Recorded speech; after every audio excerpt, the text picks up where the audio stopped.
When you write a paper, you always need to include an introduction. An introduction does not hold your arguments. It does not hold many details. It simply introduces your topic.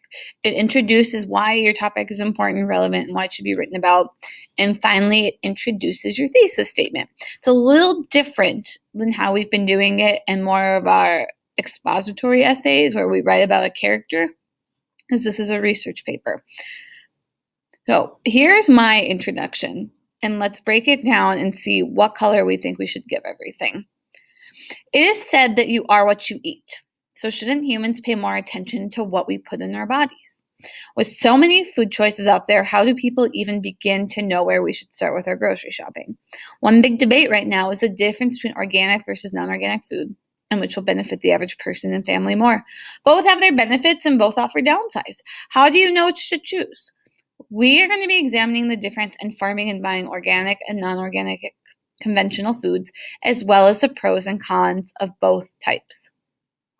So what we're going to be doing is breaking this down, looking for what's my introduction, what's explaining the importance, relevance, and what should be talked about, what could be maybe a combination of both, and then finally our thesis statement, which it tells us exactly what our paper should be about. So let's start with the first sentence. It is said that you are what you eat, so shouldn't humans pay more attention to what we put in our bodies? Now, am I introducing the topic, or am I explaining why it's important or relevant or should be talked about? So my topic is differences and similarities, really organic versus non-organic.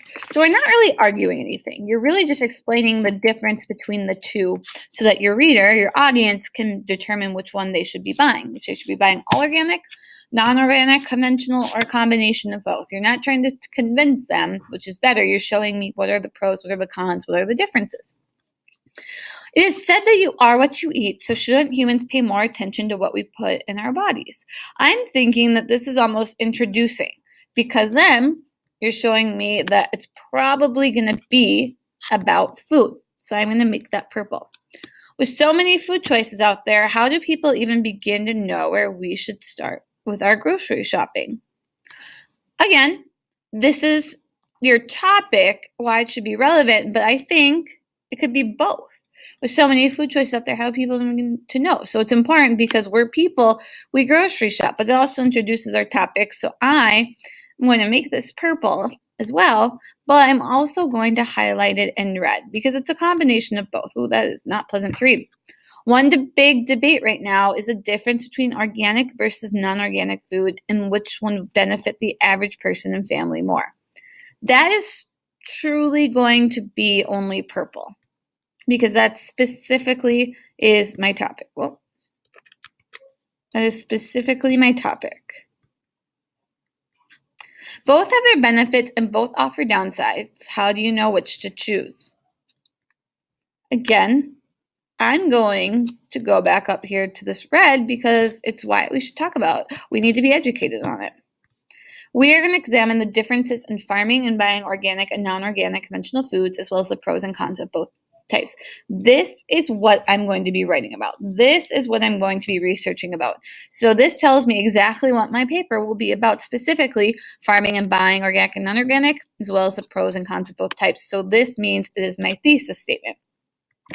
One other hint that's my thesis statement is that it goes at the very end of my paragraph. And your thesis statement is always the last sentence in a paragraph. So coming back up here, it said that you are what you eat, so we shouldn't humans pay more attention to what we put in our bodies. I think you could also argue that this could be red because you're explaining why we should care about it. We as humans need fuel. We as humans need to be paying attention to what we're eating because our food is our fuel. Our food is our nourishment. It's what gives us the energy to start and make it through our day. So this is your introduction, introducing your topic, explaining why it's relevant, why we need to talk about, why it should matter to your audience. I'll add a little note in there, why it should matter to your audience. And then you end on your thesis statement. Now, reasons 1 and 2 can be mixed, but your thesis statement is always the very last thing that is included.